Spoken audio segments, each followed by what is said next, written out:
What's going on, guys, and welcome to episode 510 of AskGSM here today for Wednesday, September 6, 2023. I am Graham GSM Matthews. Hope you guys are doing well and having a great week so far. If you want to send in a question to the show, you can do so by tweeting me on the Twitter machine at WrestleRant with the hashtag AskGSM. Find me on Facebook as well, facebook.com/Graham.GSM.Matthews. Drop a comment on the post I usually put up on Tuesday nights, if not in the wall itself. And last but certainly not least, drop your question down below in the comment section on this very video. I'll include your question in next week's edition. Over 2 pages full worth of questions for today's show. Let's get right into it here. This is going to be a long one, I can already tell.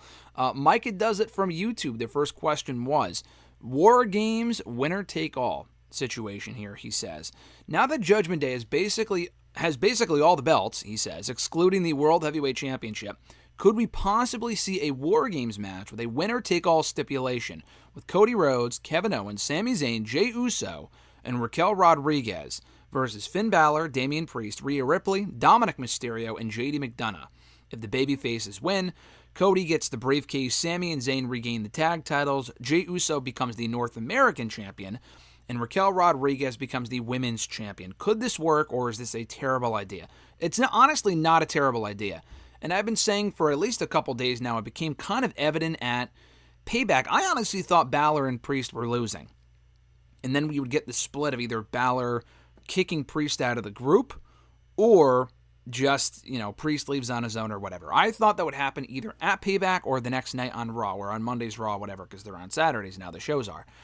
That did not happen. They became champions instead. They're back on the same page, seemingly, for now. So that tells me what other people have already been saying. I'm not the first one to come up with this idea, that a War Games match looks likely. I mean, I know they're not branding Survivor Series as War Games anymore, nor should they. I've said this before and probably on this show. I don't think it's really necessary. I don't think you should limit War Games to any one particular show. Also because I don't want them doing 2 War Games matches on the same show. I know they've done that in NXT and now on the main roster for years, dating back to 2017. It's just not necessary. I mean, they started doing the men's and the women's in 2019, I think. 2017, 2018, they only had 1 War Games match, and they were for the men. They started doing one for the women and the men starting in 2019. And all the matches have been great, don't get me wrong. I'm all for equality and whatnot.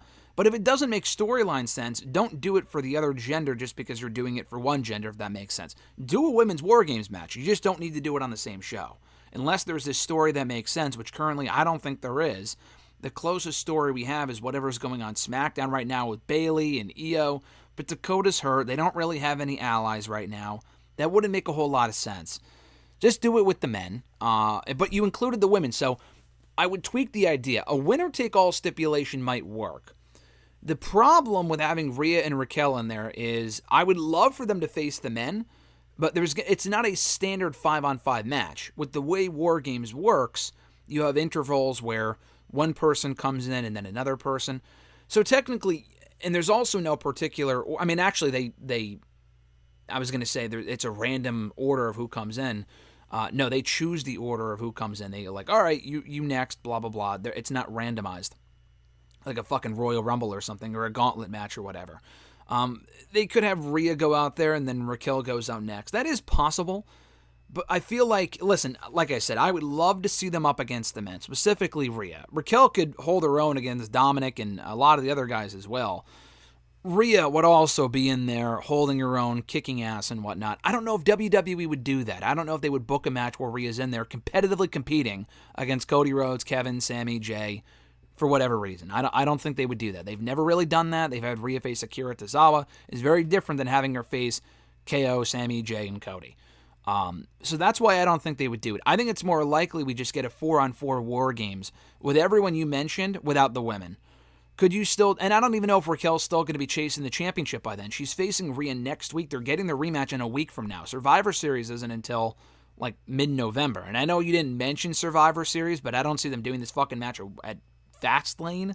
I would save it at this point until Survivor Series, which is a while away, but you can drag it out because McDonough's not officially part of the group yet anyway. He probably would be by then, but not yet. So anyway, I would take out the women. I mean, I would keep in the women. I don't think WWE will keep the women in for the reason I just mentioned. And could you still do a winner-take-all match? Yeah, honestly, that would raise the stake. The only issue I have with that is that Jey Uso is the NXT North American Champion. Doesn't make a whole lot of sense. I don't know how long they plan to keep the North American Championship on Dominic. At least he's on NXT and defending the championship. I think that's great. It would have been one thing if they put the belt on him, brought him over to Raw and SmackDown, and never defended the fucking thing in NXT. That's not true. He faced Dragon Lee a few weeks ago. He was involved in that mixed tag team match a few weeks ago. He's done shit on the show, which is great.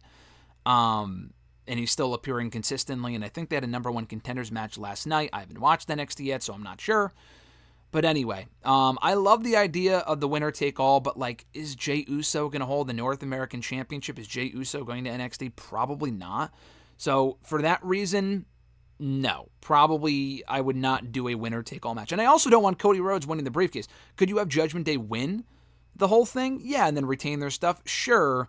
But I feel like they should probably lose War Games when that time comes, and that's the catalyst for their split. They might not split until fucking spring at this point. I mean, they keep teasing it and then don't deliver, and that's fine. If the story's intriguing and compelling, I'm not complaining too much anyway, but, you know, that should probably be the catalyst. I thought that would happen with the Bloodline. They would lose, and that would kind of lead to them kicking Sammy out, and then they won.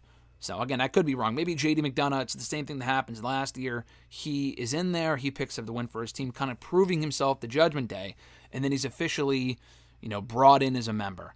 So I actually do like the idea. The women in there, I don't think is likely. And having the stuff on the line, I'm not a big fan of, because I don't want Cody getting the briefcase. I think Cody should either go to SmackDown outright or find another way to challenge Roman Reigns. He does not need the briefcase. I'd rather see Damian Priest cash in and become champion at some point than personally Cody Rhodes. If Cody Rhodes was going to win the briefcase, just put the fucking briefcase on him from the get-go. Don't have Damian win it and then lose it to Cody. I don't like when they do that stuff, specifically with Damian. I feel like it's not like an Otis situation. Damian should cash in and become champion, specifically world champion. Cody can find another way to the undisputed WWE Universal Championship. Micah's second question, do you think the stable between Bobby Lashley and the Street Profits will eventually lead to Lashley versus Montez Ford and launch Montez's singles career? Yeah, it's totally possible, and I would be all for that as well. I would rather them launch Montez's singles career as part of this group. Now, I know him and Angelo are doing their thing right now in the group. They've been teaming for a couple of matches now. But you can also, at the same time, simultaneously focus on Montez and Angelo as singles stars as well. Them against whoever the tag team champions are, I mean, reportedly, they're heels. They did not come across as heels last week on the show, yet they're out there attacking baby faces every week before that. I think Bobby actually cheated to help the Profits win that hardcore match, and you can't really cheat in a hardcore match, but like he got involved a few weeks ago on SmackDown. They're booked like heels, but they didn't come across like heels, and they're like pandering to the crowd last week on SmackDown. It's fucking weird. They should be heels, but I'm not exactly sure if that's how the crowd perceives them right now. Because they were already popular anyway, and they really haven't done anything to turn the crowd against them. Because they didn't give a shit about the OC. When they attacked the OC, the fans do not give a fuck about the OC, so attacking the OC will not get them heat. Anyway, so I would focus on Montez on his own while part of this group, and not even wait to Montez and Bobby, because that could be a while down the road, and Montez should be on the singles ranks, on the singles ascent towards a successful singles career well before that. His third question, if Jason Jordan never got injured and forced to retire, how successful do you think he would have been in WWE? World Championship material or no? Very timely question. I'm sure you asked this for this reason, but I did see the video of him with Chad at Raw. It was like a YouTube short, a TikTok they posted a couple days ago right before Raw. They acted as if they were reuniting. I'm sure they see each other every week at Raw. And I think Jason Jordan has been reportedly producing Chad's matches for the last couple of weeks, which is awesome. Again, they acted as if they were reuniting in that segment. That was the first time we've seen them together on like anything like that in a long time. But Jason's been working behind the scenes for a long time now, and apparently he's very well-liked backstage. He does great work and whatnot. But anyway, had he not retired 5 years ago, what would his ceiling have been? World champion? I honestly don't think so. I don't. I mean, could they have made him a world champion? Listen, they made fucking Jinder a champ. I say this all the time, and I know they put the belt on Jinder for, like, you know, the Indian demographic stuff, and I know they really wanted to boost the Indian market and whatever, and it worked, I suppose. As far as a television standpoint, it was awful. That was one of the worst periods in SmackDown history. Not even in recent years, but probably ever. It was awful. Business-wise, I think they I don't know if it was as successful as they were hoping. But anyway, they wouldn't put the belt on Jason for any business reason. They would just put it on him because they would see him as a world champion. I mean, I guess it's possible. I mean, he was feuding with Rollins, and he was Kurt's son in storyline. They may have had a match at Mania. That might have been the plan for Mania 34. I don't remember exactly. And then he got hurt, and then he had to retire. I didn't see him as a world champion. I didn't before the Kurt stuff. I didn't after the Kurt stuff. He was really finding his footing as a heel. They were pushing him as a babyface for a while, and it just didn't work. And they were kind of leaning towards him turning heel before he got hurt. Even then, I'm not sure if he would have been a world champion. I mean, we never really got to see that development from him as a character. He was really good in the ring, but he was also very generic. I would have rather seen by now Chad Gable as world champion before Jason Jordan. I think Chad was ready 5 years ago, let alone now. And that's never going to happen, but I think they were higher on Jason, and they always have been, had he still been active, than Chad. Just because Chad's a smaller guy, I think that has a lot to do with it. I'm going to say, would he have been a world champion in an alternate universe had he not retired? With 2 world titles? I'm still going to say no, but it was a lot more likely than Chad was, because it felt like Jordan, they were pushing, again, with Rollins and Angle. Those are 2 top names to be feuding with if they really see a lot in you. So I guess it would have been possible, specifically with him as a heel. Nike only from YouTube, their question was, CM Punk is officially fired from AEW and more than likely will never wrestle another match. Looking back on his WWE and AEW career, what would you say is his best match in both companies?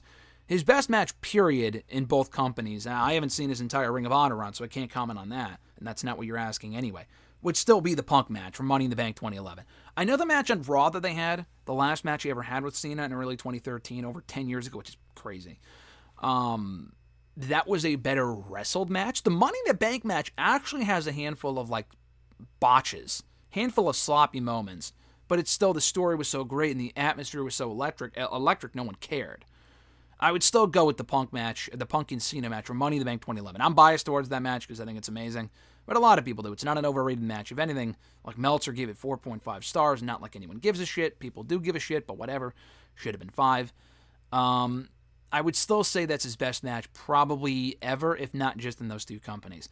If you're saying what are his 2 best matches in both companies, that one in WWE. And then in AEW, it's a bit tougher, because he had so many, really good matches, but an all-out classic, it's hard to say. His best match would probably be the dog collar match with MJF, just because it was the culmination of a great feud after a number of months. Punk gave MJF his comeuppance. He came out to the Ring of Honor music, which was cool. Came out with the Ring of Honor gear. They had a bloody brawl. It was classic. It was old school. It was really, really good, and I'm not a blood fan by any means when they overdo it, and AEW overdoes it constantly. But on that show, it worked, and they just kind of captured lightning in a bottle. That whole feud was one of the best feuds and stories AEW has ever told. So I got to go with the dog collar match. Second below that might be the Eddie Kingston match from Full Gear. The feud did not last long, but they made magic with each other. Those 2 were great. Real beef or not, that was awesome. And then also the Darby Allin match. His first match back was special for just a whole other reason.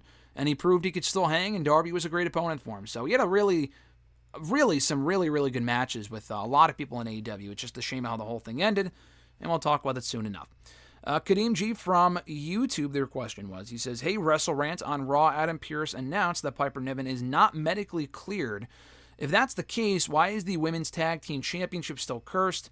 It makes absolutely 0 sense. And what is Chelsea Green going to do? So I had read from, I think, Fightful that she's just got an illness right now. And hopefully she's okay and she's back soon. She was not on Main Event the week before with Chelsea Green. And I thought that was okay because Piper and Chelsea don't like each other anyway. Specifically, Piper doesn't like Chelsea. So I'm thinking the fact she's not there really isn't anything out of the ordinary.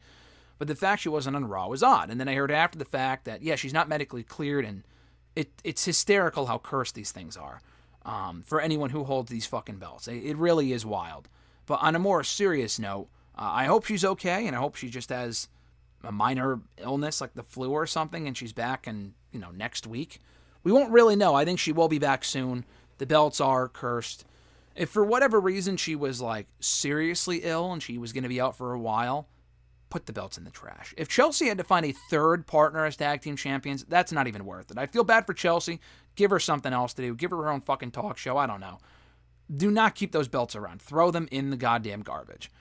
No L from Facebook, their first question was, should Becky Lynch be a part of the NXT roster since there is nothing left for her to do on the main roster? Permanently, no. For now, yes. I haven't seen NXT. The one thing I did see was, like, right before I recorded, was that she challenged Tiffany. She wasn't there in person. She appeared via the Titantron. That's good with me. I think Becky and Tiffany make sense for No Mercy, the next NXT special in a few weeks, in about a month. I assume she wins. Does Tiffany get the belt back? Is it like a pretty deadly situation where they drop the belts to New Day and then they drop it to another team after that? And I thought it would be back to pretty deadly.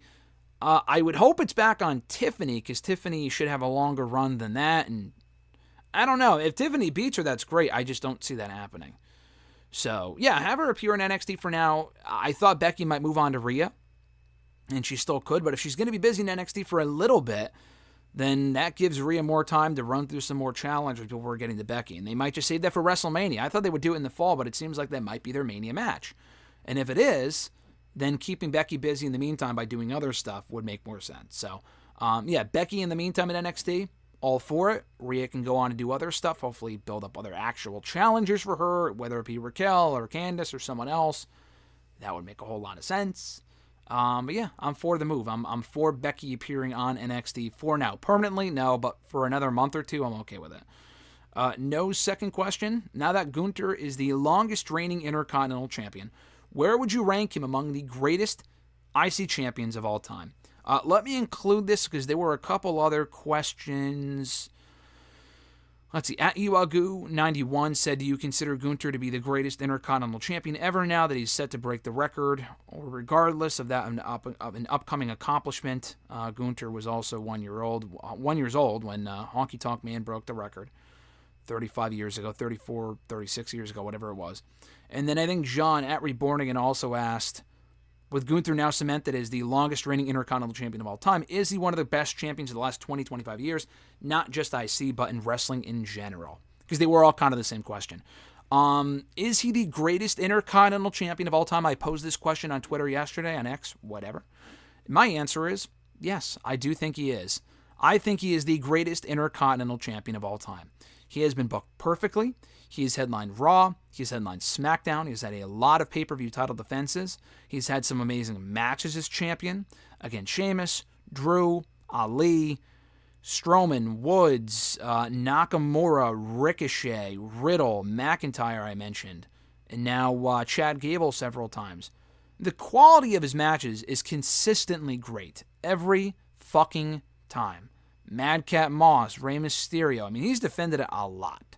Pretty much monthly since he won it back in June of 2010, which is great. He's gotten over. He's gotten mic time. He's got a faction, but he doesn't use them to win his matches. He wins clean every single time. And he's held the belt for over a year. A year and 3 months to be exact. That is incredible. Really, I don't think anyone can complain with the way they've booked Gunther or this run. I honestly don't really know what else you can possibly complain about. He's excelled on Raw. He's excelled on SmackDown. He has not been beaten, pinned at all. He lost one match by countout, but it made sense. He's had some good feuds. Again, they've done everything right with Gunther.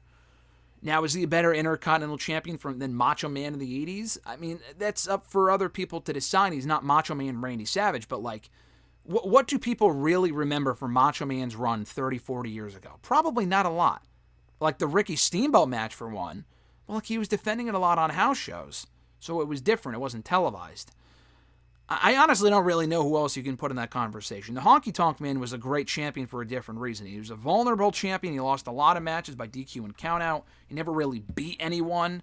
He had some good, some stories going on. And the moment when he finally lost, it was great and whatever. Yeah, man, I don't know. I really don't think there's anyone that surpasses Gunther. Miz had a great run in 2016. Like Jericho had 9 runs. Can you really remember any one particular run that he had? No, I wouldn't think. I mean, just because you held it for a year doesn't make you a great champion. I mean, Moxley was the United States champion for a year, I think, and he just was not a great champion at all. So again, it's not all about length, and get your mind out of the gutter.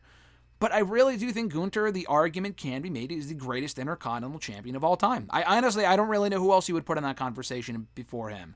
Honky Tonk Man, for as long as he held it, yeah, but if you put them side by side, Gunther's a better champion. Jericho, Gunther's a better champion. Stone Cold, The Rock, they held the belt. They have great runs with it. No. Edge held it 5 times. RVD held it 5 times. Booker T was champion a lot. Jeff Hardy was champion a lot. Just no one particular run was, or even overall, like you could say, oh, this person held it 5 times, and across those 5 times, they really did a lot for the belt. That might be true. I still feel like Gunther has done more for that championship, and WWE themselves have booked the belt better with him than anyone else in the last 25 years. I really do feel that way. So I got to go with him as the greatest of all time. And then, in response to John's question about one of the greatest champions, period, he would also be on that list. He is one of the best champions WWE's had in a long time. And I would also sit here and tell you that Roman Reigns' run, he doesn't frequently defend the thing nowadays, but he overall, when he first did win it, and he defended it a lot in the first 2 years, he also was one of the greatest, and is still one of the greatest world champions WWE's ever had. I would put Gunther's run above his. Roman's had a lot of great matches, but he's also had a lot of fucking interference, and he's not really defending it anymore. There's a difference between 3 years and a year and 3 months. I get it. I would still probably put Gunther's reign above his, because Gunther has been booked better in terms of winning on his own. In the Roman story, it makes sense for him to win with interference, but it's happened a lot. He's faced a lot of the same people. He hasn't defended a lot lately. He works a different schedule. Gunther's on the show almost every week. It's a different thing. It really is a different thing. But I would still put Gunther above him. And he's just had an amazing run. So I got to put him up there. Is he the best champion they've had, period, in the last 25 years? I don't know about that, but he's certainly in that conversation. I would put him in the top 3. Really. I honestly, as far as title reigns, WWE has some great title wins. Title reigns, not always so much, because the follow-up is key, and they don't typically follow up on it great. But he would be in that conversation. I mean, again, you can't really, there aren't a lot of cons in the Gunther conversation. Chris L. from Facebook's got a long question here, but he asks, I feel like Rhea Ripley has had a mediocre and deeply disappointing title reign. There was a lot of excitement with her taking the title from Charlotte, and even though the build was dismal, the match delivered in spades, which it did. However, since winning the title at Mania, she has been given nothing to do as champ, and when she does have a big match, she either doesn't deliver or it's a boring squash match.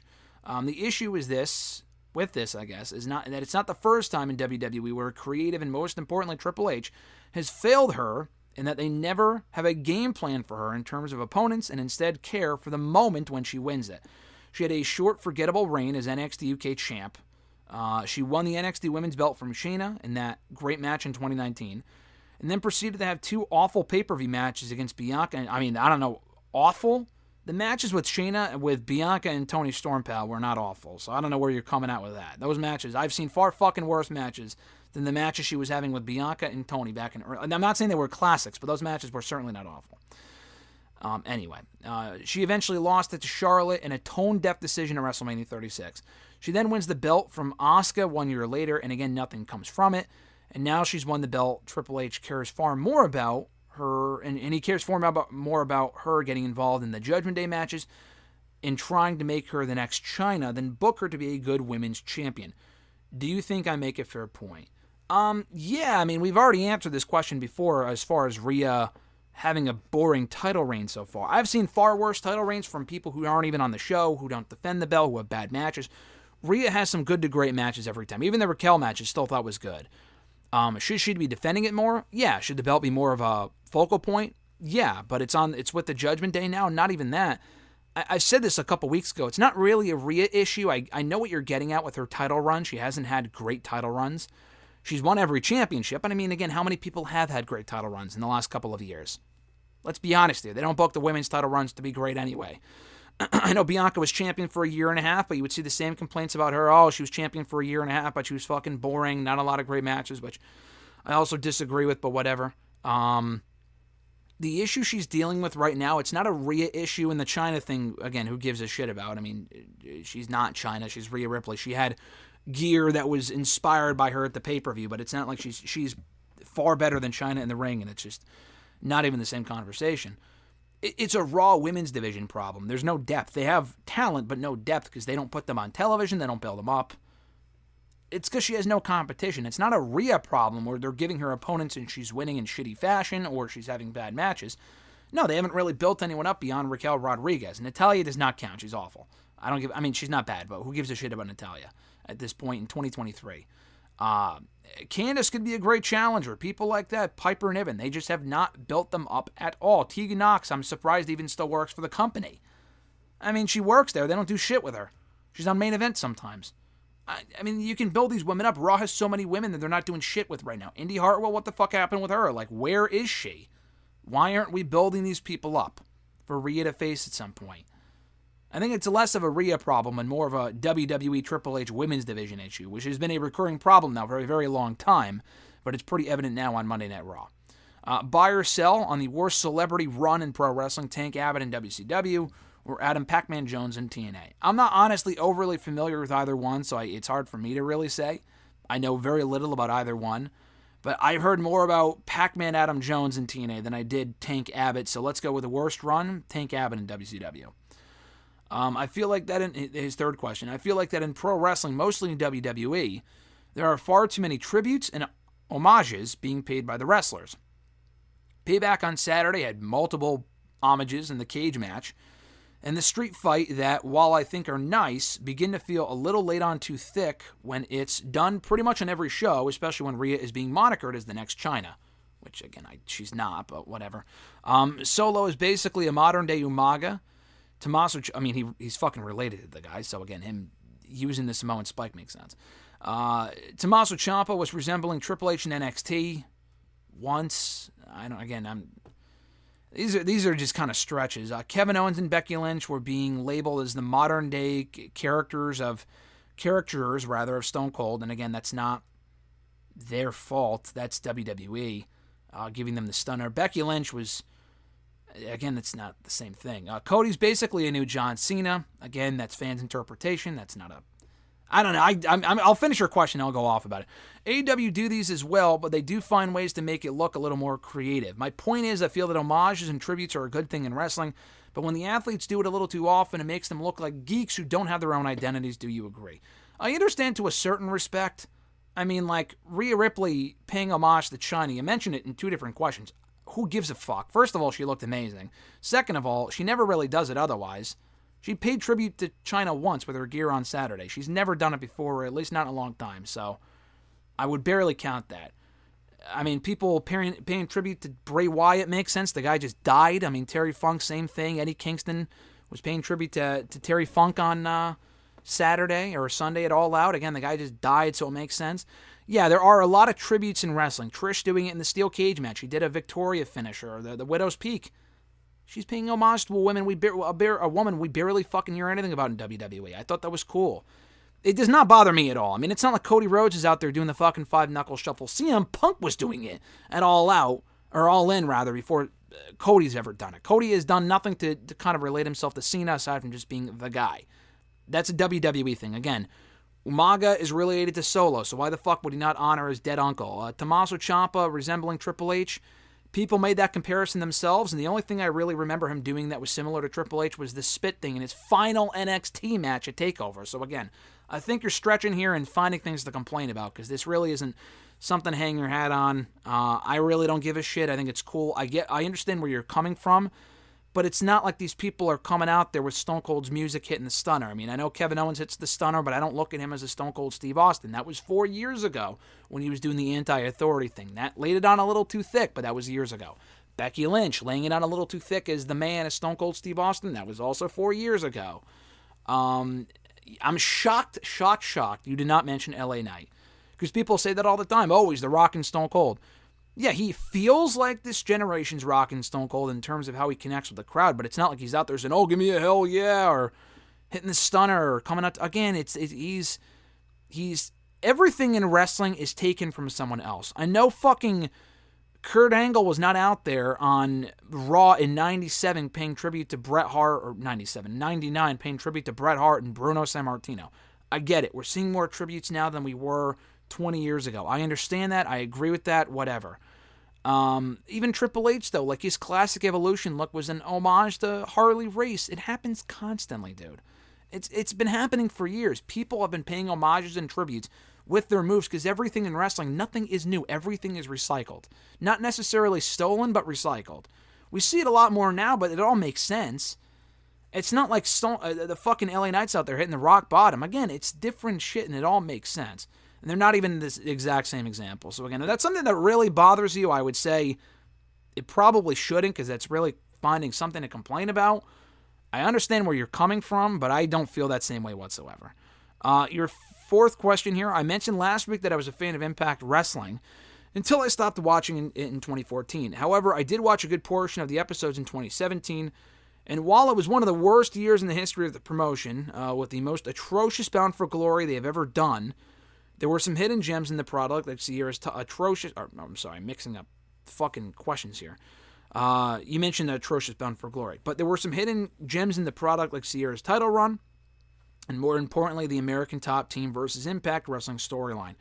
Being a huge fan of both pro wrestling and MMA, I love the usage of ATT during this time, as they felt Dan Lambert was a great heel who got the loudest reactions on the show, and the group itself putting in some quality segments. And when they left the promotion, so did I. My question is, why do you think AEW and Tony Khan didn't succeed at ATT as Impact did? Because in AEW it was done to fucking death. I love Dan Lambert. I think the guy is great. When they first brought him in the summer of 2021, I was excited, because I remember the work that I agree with. I watched the same thing. I thought he did great work in Impact. He was out there cutting the same promos every fucking week. And like, he was out there working with Brandy Rhodes towards the end there. Who gives a shit? He introduced Paige Van Zandt, who sucked and never came back. And like, the stuff with Jericho, like the Jericho shit was awful. Like, he was working with the wrong people. His alliance with Scorpio Sky and Ethan Page made no fucking sense. Him working with Bobby Lashley and Impact made sense. And him working with Ethan Page and Scorpio made no sense. He was overshadowing those guys. They didn't need him. Ethan Page could talk. That was silly. That was random and contrived. The matches were kind of silly. I don't know. It really didn't benefit anyone. It benefited Jericho, but why does he really need the benefit?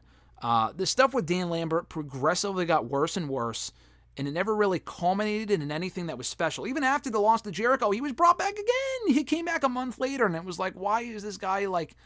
They just have him out there doing the same shit every week, cutting the same promo, and it was go away heat after a while. It was like, go the fuck away. The stuff in Impact, it wasn't overexposed. It made sense. It didn't overstay its welcome.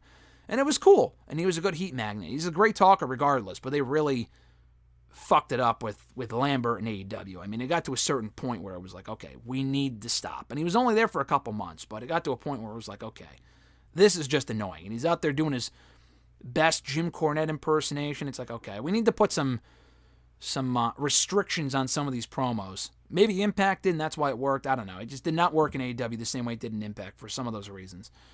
At Iwagu91 from Twitter, do you consider... we already answered that question. Your thoughts on the Creed brothers? I think they're great. I'm a big Creed brothers guy. I think they've improved a lot in the last 2 years. They're one of the success stories of the NXT 2.0 era. I think they're going to be very successful on the main roster. They're at a point now where they really have nothing left to do in NXT. They already held the tag titles. They did the feud of the Dyad and all these other people. I don't really know what else you do with them. It feels like they're ready for the main roster, but there's no place for them right now, so they're staying put in NXT, which is why they brought them back. Following the Dyad feud, they beat the Dyad, whatever, Schism, or whatever the fuck their name is. Their main roster due soon. I just don't know what you do with them right off the bat, so it might be better to stay put in NXT for a little bit longer. I mean, they also just got fired, and then for them to leave again would be weird. It should probably be a little bit longer than that. Maybe at the end of the year they can go up, or the beginning of 2024. But I do think they're a very promising tag team. Both guys are great athletes. I've seen reports about like, oh, they're high on this guy individually. They're good on their own, but I wouldn't break them up. I feel like it's not an American Alpha situation where they need to be split up and they have singles potential. They could, but they still have a lot more shelf life and a lot more time to improve as a team before they can ever remotely think about WWE doing anything with them on their own. Individually, that is. And their last question here, do you think that Chad Gable should have been the illegitimate son of Kurt Angle instead of Jason Jordan? Yeah, I mean, it just made way more sense. He was way more similar to Kurt than Jason. We said that at the time. The Jason Jordan thing made no sense. I mean, it really should have been Gable, but they were high on Jordan, which is why they did it. And it was just dumb. Like, it was stupid. It got to a point where because he was supposed to be a babyface too.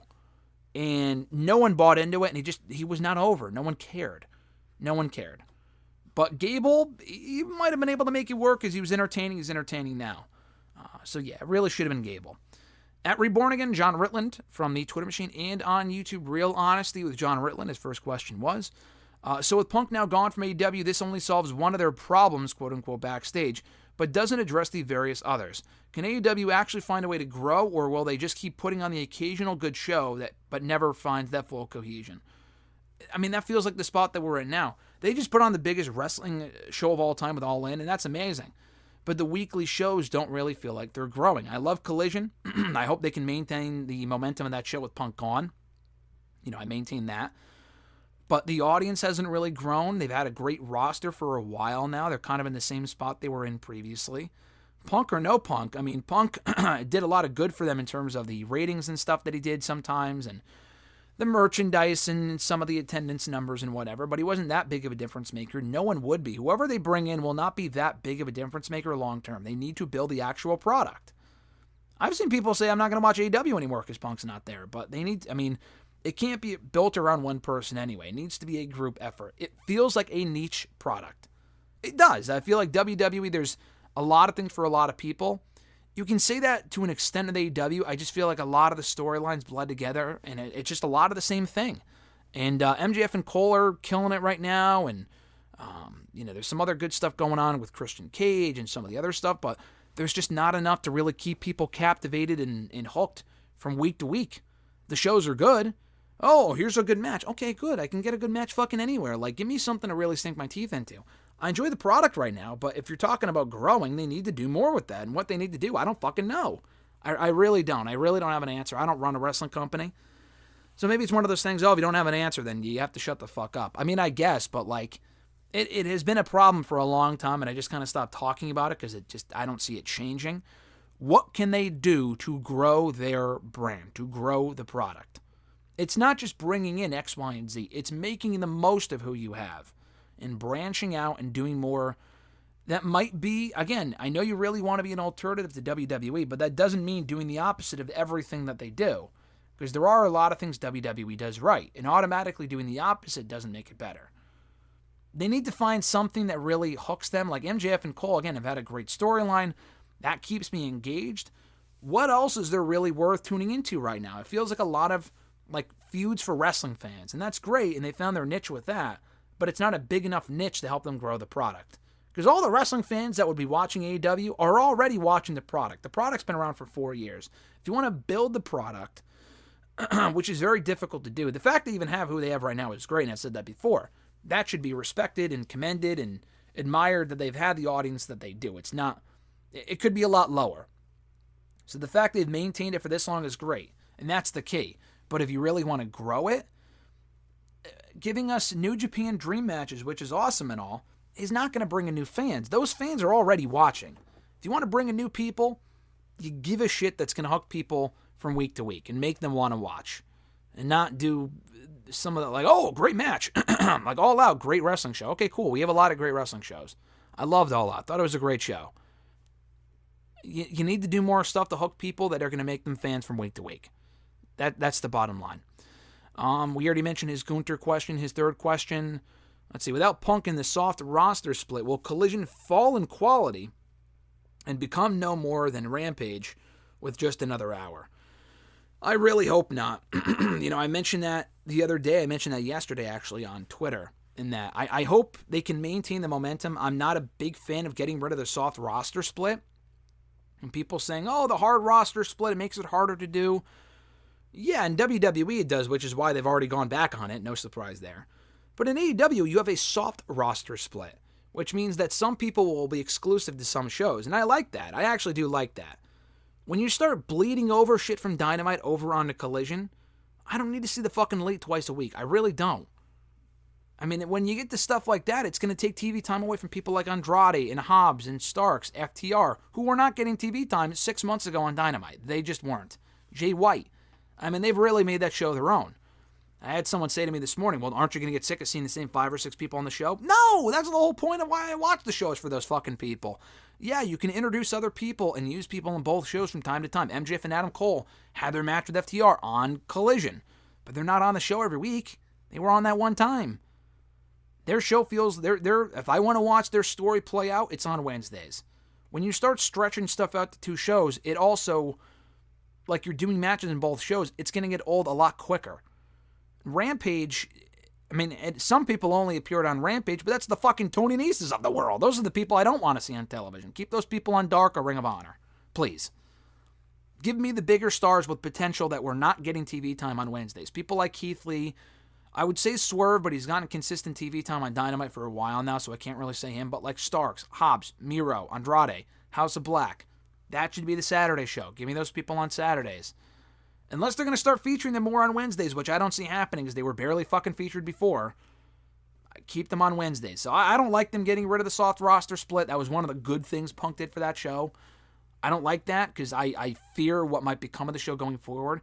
If it becomes Dynamite 2.0 with the same pacing and the same people featured, then it defeats the purpose of having another fucking show and then use Rampage better then. At that point, just use Rampage.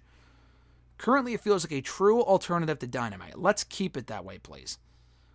At Colin_McAndrew from Twitter. Thoughts on CM Punk's release, and now rumors of a potential WWE return. All In versus All Out. I think you asked me 2 questions there. So All In versus All Out, I would say All Out was actually the better show. I think All In was a great show, but it didn't really, like, it was fun, but it didn't feel meaningful, if that makes sense. Like, I mean, it was meaningful in the fact it was historic, but like in terms of stuff furthered and whatever. You could say the same thing for All Out. I actually had a better time with All Out, and I thought there were better matches than what we got at All In, surprisingly enough. This Punk stuff, I'm going to go off on, not off, but I'm going to discuss it more in detail tomorrow on WrestleRant Radio.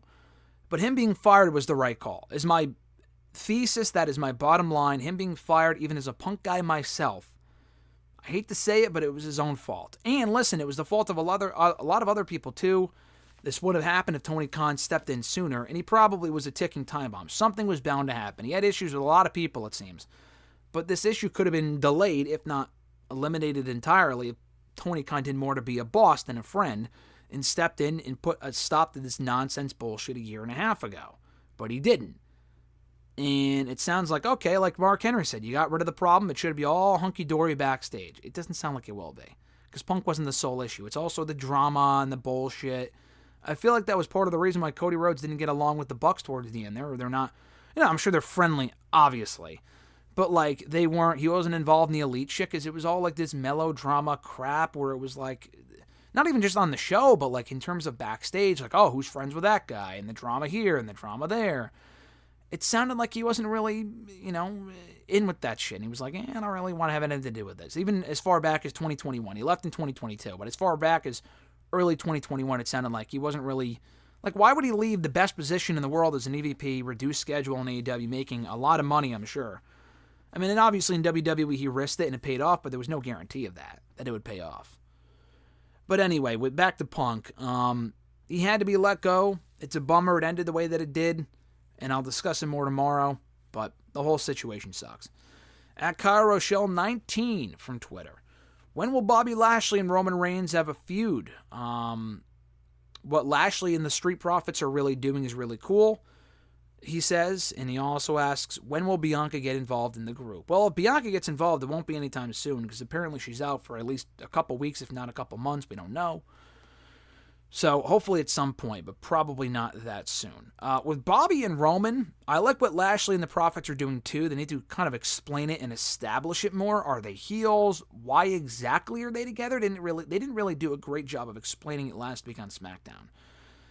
I don't know if we're going to get a Bobby and Roman feud. I feel like if we were going to get that feud, we would have gotten it by now. I just feel like they're not interested in doing it, which is stupid, because one of the last people to pin Roman clean was Bobby Lashley one-on-one 5 years ago. And they have great chemistry, and Bobby's over, and he never really got a rematch for the championship about a year and a half ago. So I would do that feud. I would do Roman and Bobby, even if Bobby loses, and he will lose. I would still do it as a B-level pay-per-view match or at the Rumble or something, and they just never did it. I don't think we will get it. I don't. But if we do, it would be great, and hopefully they do it before Roman loses the championship. At noob_n_co.tv, your thoughts on CM Punk being fired from AEW. I predicted last week that Tony Khan had to step up and take action, but what will be the future for AEW without Punk around? I mentioned this before with John's question. AEW will be just fine. All Out proved that. They were in fucking Chicago, and I'm sure they weren't happy, some people anyway. Some people I don't think were Punk fans there, which is interesting. According to some of the reactions that I heard to Dueling Chants and whatever before the show went on the air. But they still went out there and had a great show, even without Punk. They do not need CM Punk. CM Punk wasn't even on Dynamite. And also, before he came back, he wasn't on the show for close to a year. And they survived at that point. They're going to survive now. It sucks. I mean, I really would like Punk around because it increases my personal interest and a lot of other people's as well. Interest and engagement and investment in these shows and in the product overall. But they're not going to, wilt away and die just because Punk's not there.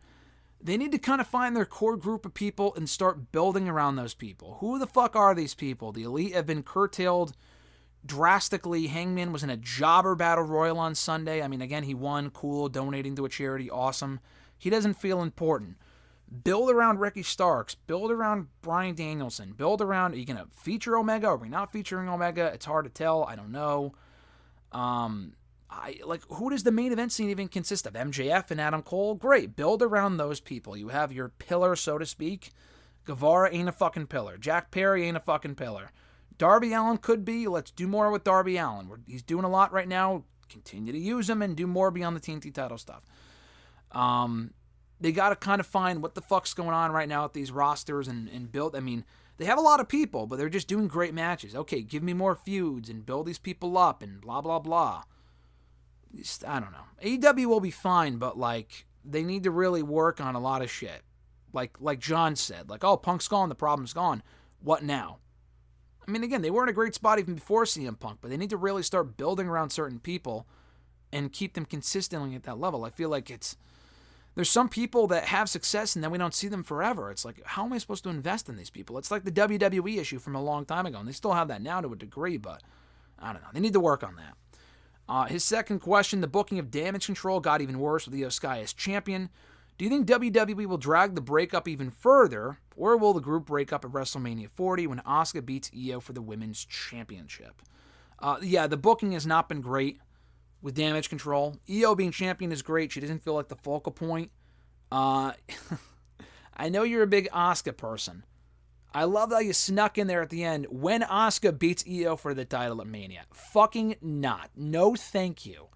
I'm all set on another Asuka run. You talk about Rhea not having great runs as champion. That person was complaining earlier, Rhea doesn't have great runs. Fucking Asuka has had far worse runs than Rhea Ripley. Aside from NXT. I mean, she'll win belts and then she's not even the focal point. At least Rhea's on the show every weekend. She's over, and not that Asuka isn't over, but she's never the fucking focal point, ever. Ever in her entire main roster run. Rhea Ripley has been. Say what you will about her matches and her whatever being featured, but she's on the show every week. But anyway, no. Do not lose the belt to Asuka. Io should beat Asuka when the time comes. Asuka did not need to be beating Io. That would be stupid. They need to break up the group, but Dakota being back and her not being able to wrestle right now, I don't think they would break up the group without her around. Without her, if they break up the group, then what does she do? Does she continue on with Io? Does she stay with Bayley? Do they find another member? I don't know. The booking of the group has been better lately than it was 6 months ago, but I still don't give a shit. At least they have a title now, an important title. I'm not talking the tag titles. At least they have an actual championship of value in the group. But the group still sucks. It should be about Io on her own and not this nonsense with Bayley and who cares? It should be about Io. At BillMeister88, a couple questions here. First one being, he asked, I know you've had a lot of CM Punk questions, but many CM Punk questions, but do you think he's now done with wrestling, or can you see him back in WWE? I don't think he's done with wrestling. And the biggest difference between now and 10 years ago is that 10 years ago, he was sick. He felt like he was dying. I'm not saying the bad blood of WWE is entirely dissipated, but he didn't want to wrestle 10 years ago. He wasn't watching wrestling anymore. He might be done with the backstage bullshit as he was 10 years ago, but physically he didn't feel like he should be doing it anymore. I know he went to UFC, but it was different. He didn't have that passion anymore. He lost his passion for professional wrestling. But in AEW, he got it back. And he realized he could still do this. He could still contribute. He could still have fun. It seemed like he was having a lot of fun the last couple of years, despite all the bullshit he was dealing with behind the scenes. And he was also part of the problem with. It seems like he was really enjoying himself in AEW. He even said that on Instagram, a year after debuting. He said, this is the most fun I've ever had in my professional career. His entire year reflected that, blah, blah, blah. I feel like he's going to want to wrestle again, whether it be for WWE or elsewhere. I don't know if he's going back to WWE because he loves the company. I doubt that. I feel like we would see CM Punk back in WWE because he just wants to make money, and he knows he can make money working with people that don't like him and that people would pay to see him. He knows he's a fucking draw. He's not stupid. If it's not there, would he go to NWA or Impact or New Japan? I don't think so. I don't think they'll break the bank for Punk and pay him what he thinks he's worth and what he is worth. WWE is the only company that can do that. It really feels like to me only WWE or AEW. And if he's not going back to AEW, WWE is the only other option. So I do see him going back. I laugh because he left on such bad terms and he was like, oh, fuck that place. They almost killed me. Listen, they all go back. They all go back eventually, and Punk is no exception. He himself has even said, people have told him everyone goes back. And he's like, well, not me. And he's also very, what's the word? He likes to prove people wrong. So if people say that he's not going to go back, he won't go back. But now he wants to stick it to AEW. He says, fuck them. I'm going to fuck them over by going to the competition. I mean, that's what he did with AEW. He went to AEW because he wanted to give the old middle finger to WWE. Now it's the other way around, which is just amazing. So I do think he'll be back in wrestling. I do think we'll see him back in WWE at some point. I do. In some capacity, I do. At some point. Maybe not soon. Your thoughts on the current NXT product? I feel like it's gone back massively since the black and gold days, with the exception of a few performers. I just can't see many of them standing out. No, I like listen, I think NXT is a better show now than it was 2 years ago when NXT 2.0 started. Since that started, this is probably the best the show has been. They found their roster, their core group of guys, and even with all the girls and guys they've lost, they still have a very good roster. They do very well with the specials. They have had great specials the last couple of years. And the show itself, they're not doing as much dumb shit as they were back in late 2021, early 2022. The show was pretty fucking bad at that point. I'm not saying it's must-see television now. It's not. It's pretty inconsequential. But I enjoy the show more now than I did 2 years ago. Does it pale in comparison to Black and Gold? Yes, and it has been for years. So again, this is not 2021. This is not anything new. The quality is down from what it was 5 years ago. But that was also a developmental show. I feel like it's fair to say it's more on the line. If you're going to compare it to the 2-hour NXT show in USA from 4 years ago, then yes, it doesn't come close. That's a different story. Because that was more of an actual brand. 5 years ago, it was an hour-long developmental show. I even enjoyed those shows more than what we have now. But it's never going to go back to what it was because they've grown it and it's on TV, and that's not going to change, I don't think. I think they're going to get more money for it, which is why you see all these main roster people on the show. Yeah, I think the show is not what it was. The brand itself is not Black and Gold, and it never will be again. Those days are dead. But what we have now is at least serviceable, and it's tolerable, and there are some aspects of the show I thoroughly enjoy, compared to a year and a half ago when it was just like it was pretty bad. It was pretty bad for a while there. At least we're out of those dog days, which is good. Last question. It's going to be from also at BillMeister88. Do you think now Tony, why do I keep saying Tony Khan? I think I keep looking at one of my questions from earlier. It has Tony Khan in the question. I'm looking at that. I swear I'm not obsessed with TK. The question was, do you think now AEW has a regular all-in event in London each year? Potentially, could it mean that WWE will react one of their own PLEs being outside of North America each year, or do you think they might now look outside of the UK and do something similar? I mean, WWE's already kind of doing that. Before All In, WWE ran Clash of the Castle. That was the first major UK pay-per-view in almost 30 years. So even before All In, WWE did it the year before.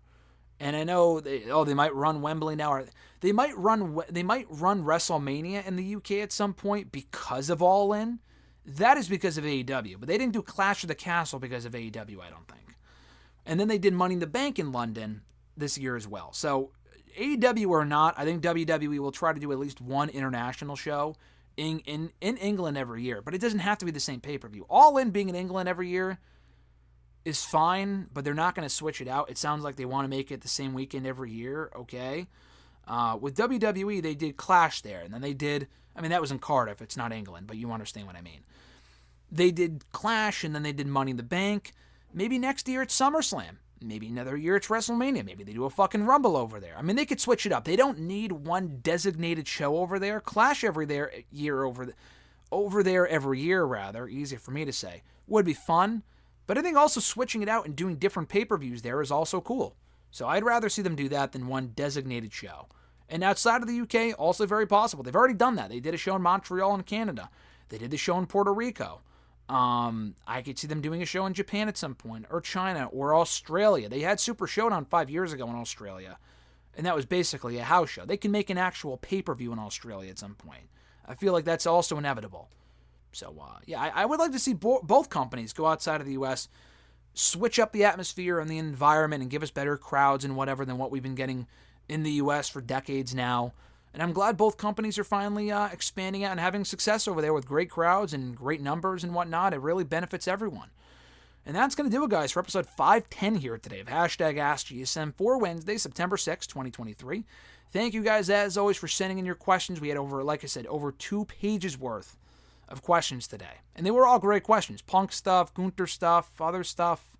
Appreciate you guys. As always, if you want to send in a question to the show, you could do so by tweeting me on the Twitter machine at WrestleRant with the #AskGSM. Find me on Facebook as well, facebook.com/Graham.GSM.Matthews. Drop a comment on the post I usually put up on Tuesday nights, if not on the wall itself. And last but certainly not least, drop your question down below in the comment section in this very video. I'll include your question in next week's edition. Have an awesome one, guys. Enjoy the rest of your week. I'm Graham GSM Matthews, and I'll catch your ass down the road.